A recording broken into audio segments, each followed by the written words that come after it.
Okay, it's been a while since my last video, and we've had quite a few updates on the DSDPlus side of things, including the ability to trunk track P25 radio systems.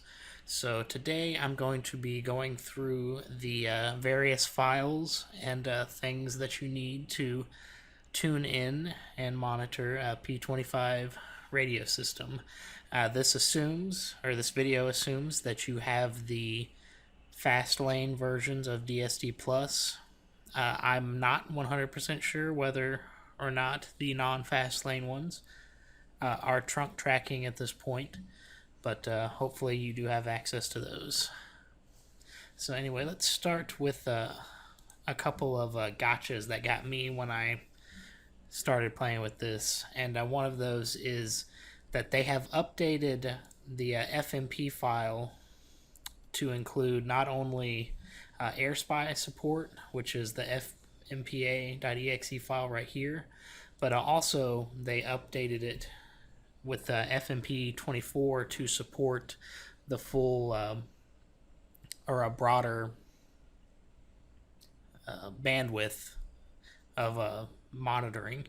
And one thing I have noticed is that the FMP.exe by itself no longer works with DSD Plus. So if you're trying to use that and you're running into trouble, try the FMP24 and see if that works for you, because that's what worked for me. So let's take a look at a couple of config files, and the first one being the FMP24.cfg. If you don't already have this file, what I recommend that you do is find your FMP.cfg file, which I'm obviously having trouble finding here. Hang on. There we go. Find this one, open it up in your favorite text editor, copy it, paste it into something new, and then save it as FMP24.cfg. You will need to make two changes to it. You need to make sure that the sample rate is set to 2.4, hence the FMP24, and that your spectrum window width is set to 1024. If either of those are not set to those, it will bark at you when you try to run FMP24, and it should remind you that that there are or that you don't have those set correctly, and it'll tell you which values you need. You'll also notice down here that I have a CSV file specified. In the latest update, they did provide some links to these CSV files. They have one that encompasses the entire US, and they also have it broken out into the individual states. The notes state that loading the entire USA one doesn't really affect the program at all performance-wise, and I don't know why I chose to use Texas other than USA, other than I think I may have forgotten to actually download the full one and just downloaded the individual state ones. So that's my reasoning for that. It's not a very good one, but it is what it is. So they also have these search origins and search distances down here. So I had this set on 120 just to see what it would populate. I'm actually going to change that back to 20. That's a more reasonable search number. And then these values right here, you'd have to find for yourself for wherever you're monitoring from. If you Google it. Okay, and so if you Google it, what you can Google is address to GPS coordinates, and the one I used was this one right here, GPS visualizer. And so you geocode a single address, you put in your address, and hit geocode it, and it'll give you your lat long, and then you just plug those decimal numbers into here, and you should be good to go. So make sure that any changes that you've made to this file, you go ahead and save. And so let's go through some of the other config files here. So just like my other videos where we were following, I believe it was a NextEdge system, we've got 4 files that we need to pay attention to. The first one being the FMP CC bat file, which will call FMP24. Very important that you make sure that you're calling FMP24 again. If you call FMP, it's not going to work. They did change the syntax for these files a couple of versions ago. You used to just spell things out without these parameters, the -I, -O. They changed it to match DSDPlus, which I think is a very good change. Keeps things all cohesive when it comes to this as an entire package. So first things first, I want my control channel to use my first RTL-SDR device. So I'd say -I1. I want it to output to a TCP port, and I'm using 20001, so -O 20001. They also have implemented an auto-tune feature that you can turn on by doing the -A1, and that will help you center on your channels if your stick starts to drift or anything like that. So I like to have that on. For this stick, my parts per million correction is -2 ppm. So that's what this -P -2 is. And here you do, this is where you're specifying what your control channel is. And so you do a -F and your control channel.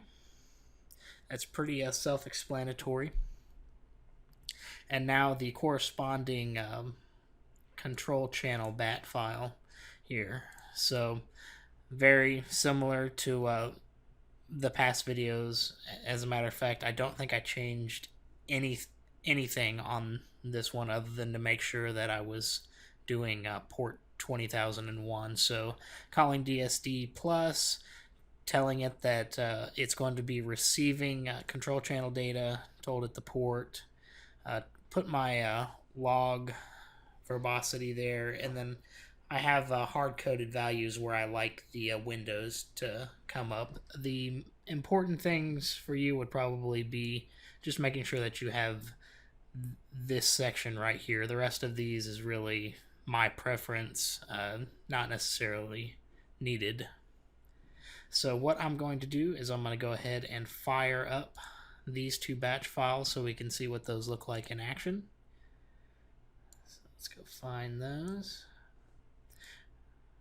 And real quick, just so that you can see the format of these files, I'm not going to make these available on my channel, but they shouldn't be too hard to recreate. They were created using FCC data, but I'll show you the format of what they look like here. So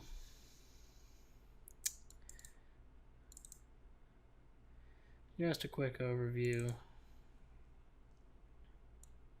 So this is frequency data.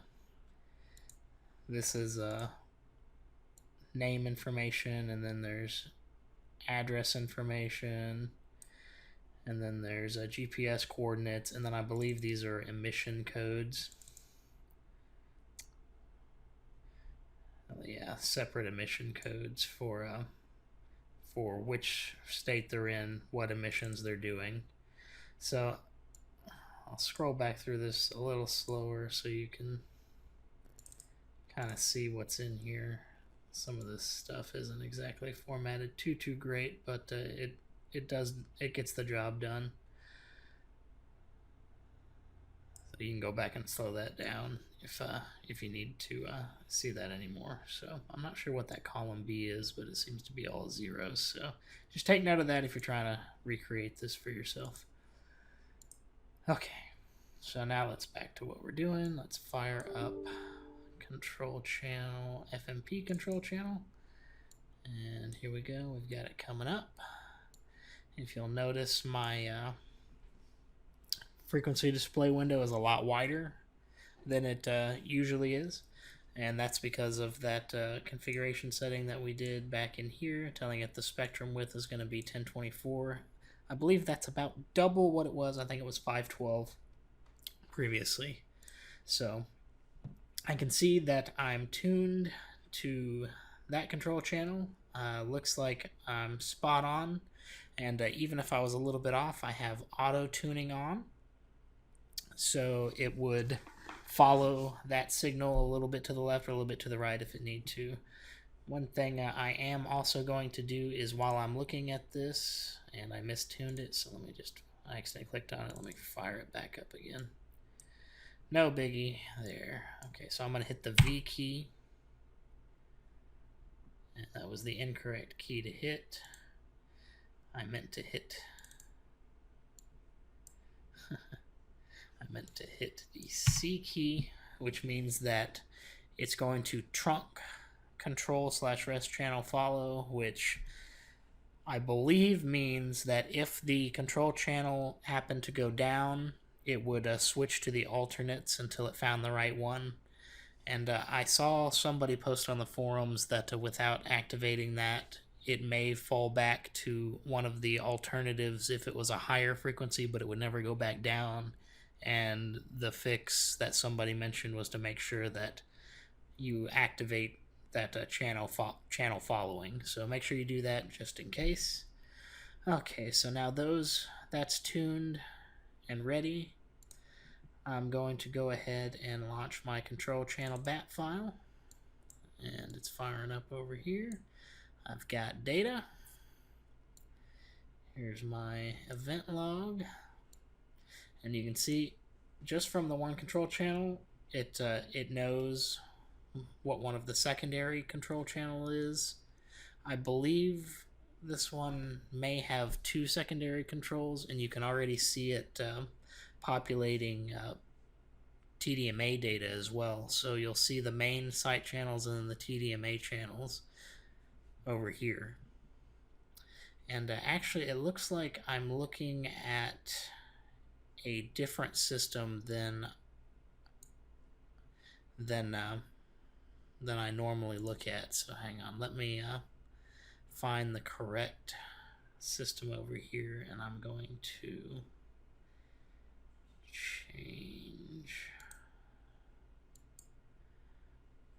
change this. Okay, so we're going to come over to radio reference, drill into Texas, and then Harris County, and this is the system I want, TX1 P25, and let's find a simulcast system, because that is another thing that they've built into this new version is simulcast support. So we're very thankful for that. So here we go, Harris County Northwest. I'm going to grab that control channel and fire that right into there, which I already had down here, and that's fine. So I'm going to save that, and let's fire it back up again. So FMP first. Interesting, it can't grab whole, oh, didn't kill the old one. Alright, let's try that again. Alright, it grabbed control. There we go, look at the signal on that one, that's pretty strong. Okay, now let's fire up the control channel again, and this one will have a whole lot more activity on it. Look at that. Alright, so there are a couple of things that we should probably do with the information that we have right here. If you notice, my target aliases are already coming up, and you may have seen a file opened earlier that actually helps with that. So one thing we do need to take note of is what site we're on. So you can see right here, site BEE00.1A7, that's the main important part. So what I'll do is come over here, and the file we're looking for is called DSDPlus.groups. I've already got a copy of that open over here. And what you do is you come down, because it will have already populated this for you once you start running this. And it will populate it with things that it sees. So you're looking for a section that says P25 and then that first part of the system that we were looking at. So if you'll notice again, that system It shows system, and then this is actually our site that we're on, the 1.13. That's the site for this particular system, but we just want the system code. And what you'll do is basically correspond these talk groups, which are right here, with the information that we have on radio reference. And so if you are a radio reference premium subscriber, you of course can download this system and work out a way to format it properly in here. And so that's what I did, was just copied the formatting that it created, and I put, you'll notice a bunch of these say August 30th. I've been waiting and waiting for DSDPlus to support P25, and so this was when I created this file last time. I did have to come back in here and plug this in because the format wasn't standardized just yet. It used to look exactly like this with a 0. So you plug that in, you got your talk group, you got your priority. This is a hit count. This is a last seen date and time, and then your text tag alias. So as you can see, this system is rather large, and I've got quite a few of them entered in here. And I do have a couple that are not on the default 50 priority, the ones that I'm more interested in hearing. I believe I've got them on 40 or 45, and I'll show you a quick way that you can mess with that.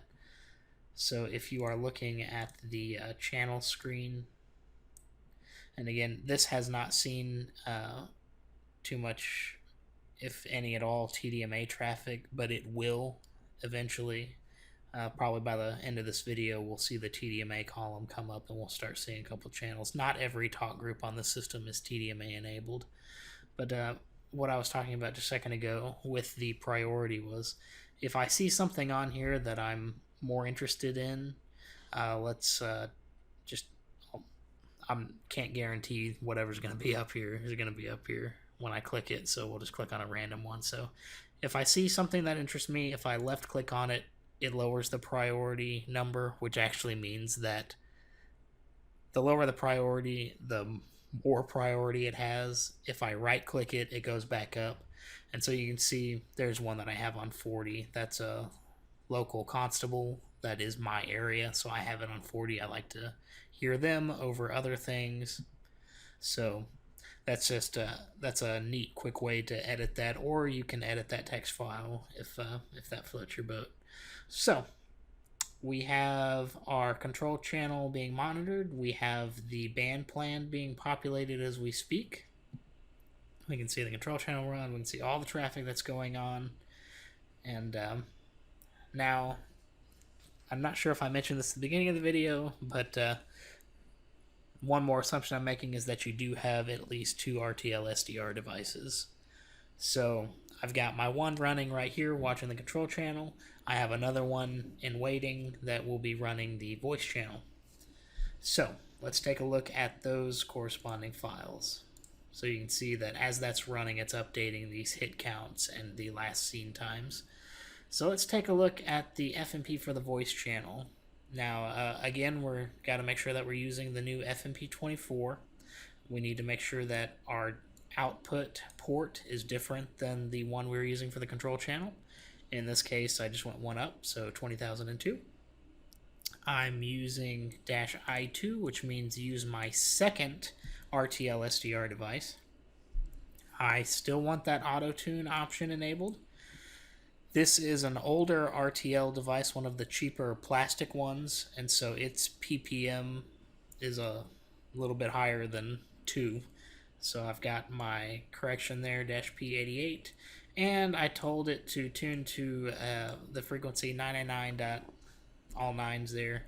Now in the past, that told it to go into voice follow mode. I'm not 100% sure if that's still the case, but we can make sure that it's in that by hitting V again, like I accidentally did when we were on the control channel earlier. So that's that batch file. That's easy enough. Now for the DSDPlus side, so we're called DSDPlus. We tell it we're going to be in receiving voice channel modes for voice following, hopefully. I have this option in here to actually save recordings of the different things I'm listening to, and I told it to save it as MP3s to try to save a little bit of space. My input is the same port as my output over here. And again, the stuff that comes after this is all really up to your preferences. If you leave that all blank, it'll just pop things up anywhere. If that's all right with you, that's the way it is. So let's run those, and we should actually hear traffic the second I start running both of these. So let's fire up FMP24. So it latched on to my second tuner there. It's tuned to the 999.999. No worries there. There's nothing really around there. Just for safety, I'm going to hit V. So I can see now that as soon as I did that, it's starting to tune. This tuner has been off for a little while, so it has cooled down a bit, and so the 88 correction was a little bit off, but the auto tune should help correct that while that's coming back up. The other thing that you'll notice is when it tunes to a channel, yes, it's telling you what channel it is, but it's also coming up under here in your main window here, and what it's doing is that CSV file that I specified earlier, that Texas CSV file, and where I gave it my GPS location and gave it a search radius of 20 miles. Anytime it tunes to a channel, it will search that CSV file, and anything that falls within that radius of 20 miles, it will show from furthest to closest who might possibly have that license to that system that you're monitoring. And in my case, this is a public safety system, and because it is a simulcast system, there's going to be quite a few different sites in my area that have that frequency on it, and you can see them popping up here. And so you can see Harris County radio services all over the place because I'm in Harris County. So that is a neat feature, and that's where that CSV file comes into play. So we've got it tuning. So let's minimize that out, and now let's run the voice control bat file. And so and there we go. We've got audio coming through. And so there's my activity window for the voice channel. Here's my activity window for the control channel. And so you can see this is, there we go. See, so now it's awesome TDMA traffic, and so it populated the TDMA columns there for the TDMA channels. You can see this system is incredibly active, and earlier today I had this on, and pretty much every single slot was being taken up at the time. It was crazy, and even this late at night, it's about 8:15 right now at night, still very active. And so one thing you can see there is anything that is in italics like that, especially the HIT stuff, the high intensity drug traffic areas, those are encrypted. So one thing you may want to do in your voice channel is hit the E key to make sure that you're encrypting anytime it encounters encrypted voice, that it auto mutes it so you don't have to hear all that gobbledygook. But that's all there is to it to get the new DSDPlus scanning P25. I do not believe that DSDPlus is decoding TDMA voice yet, but it can follow the control channel traffic, which is a awesome step forward.